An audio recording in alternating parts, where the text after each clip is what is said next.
400-mile kill zone or something, you know? Yes, you are.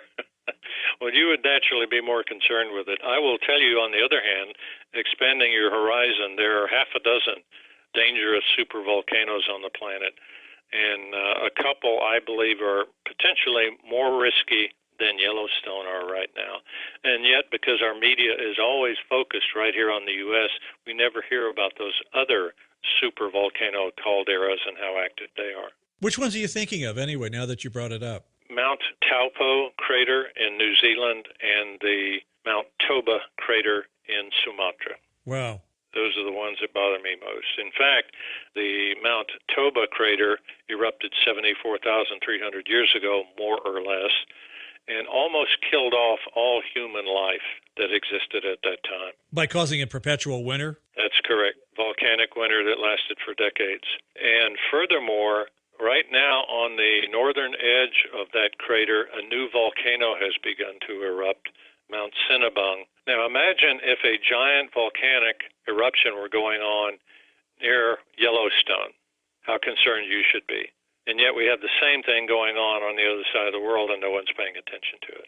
Yeah, you're right about that. That's why I have other concerns outside of Yellowstone. I guess thinking in a selfish term, the Bitterroot Mountains are between me and Yellowstone, so that's a buffer against a pyroclastic type of thing. And the winds are prevailing westerlies, and we know from previous ash flows, everything largely went eastwards from there. So east and south, yes. East and south, yeah. Very much like everything from St. Helens came eastward, as opposed to Portland got very little ash, even though it's very near the volcano. So I guess I can take some some selfish solace in that, you know. But we had a couple of humdinger earthquakes recently that I haven't been checking frequencies. Are they going up? I haven't noticed. Other what going up? Earthquake frequency. Earthquakes of, say, 6.0 or higher, maybe heading toward the 7 or 8.0 ranges, like the one they had in Ecuador, which was, what, 7.8, 7.9? 7.8. Yeah, something like that. Yes, you're absolutely right, John. The intensity and number of earthquakes are well documented, and they're on an increasing rate and have been for the better part of 10 or 15 years now. Dr. Choi at the International Earthquake and Volcano Prediction Center and I have written 2 research papers that are very specific on this matter and show that we are entering not only the coldest period in 200 years for our planet, but also the most dangerous in terms of record volcanic and earthquake events. This is of particular concern to us in the New Madrid Fault, which is in the central Mississippi. That fault, again, was the site of the largest series of major earthquakes in U.S. history.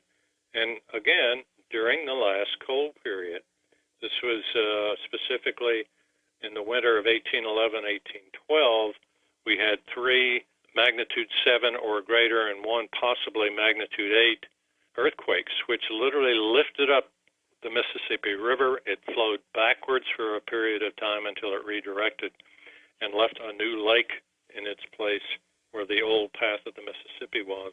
If that occurred today, hundreds of thousands would be seriously injured or killed. And yet here we are entering a new solar hibernation for the New Madrid Fault area, and our research shows clearly in the last 4 major earthquakes to strike that area of the central Mississippi, they all occurred at the solar hibernation. And now a new solar hibernation has begun. We've therefore notified FEMA, the U.S. government, and all the governors in the states and the major science institutions in that area.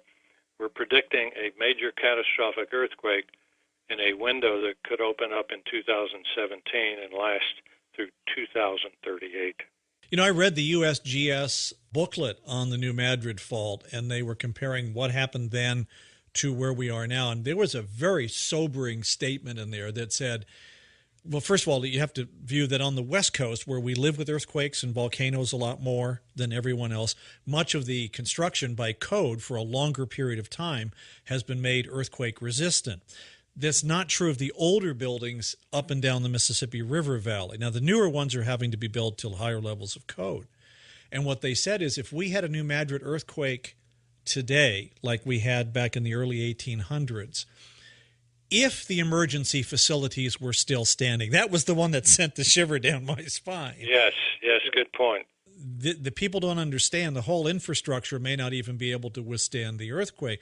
And I think that came out in the 1990s when I read it. That was a really sobering comment. And it was a government publication, but it didn't seem to get any traction. Well, it's one of those subjects that even the media has a hard time getting their mind wrapped around and understanding how serious this could be. And therefore, how do you alert everyone in such a large area to such a catastrophe that could be on the horizon? Most people run away from that kind of story in the media. They don't want to talk about it. And certainly our government has been running away from it. The federal government and FEMA have made it very clear that they don't think there's a threat.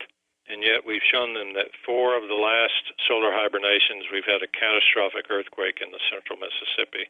And now with the new solar hibernation beginning, well, let me put it to you this way. Let's say you drive down a main street in the first week in December. As you approach that intersection, every year for the last 4 years, you've seen a speeding dump truck come through and killed someone in a car.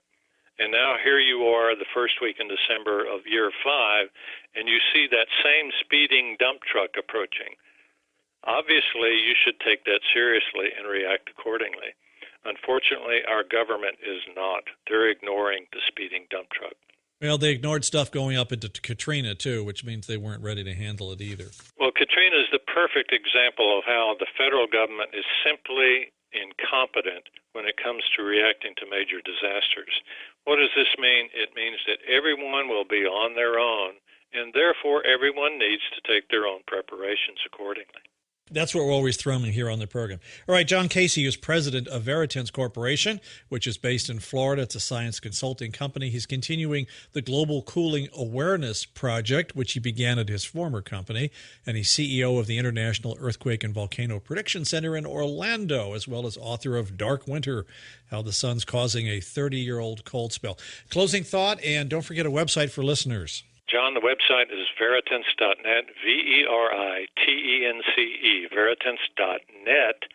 And just for your listeners, all they have to do is go to that website and go to the publications page, and they can order the best-selling book, Dark Winter, at the lowest price available anywhere in the U.S., and I'll autograph the book for them.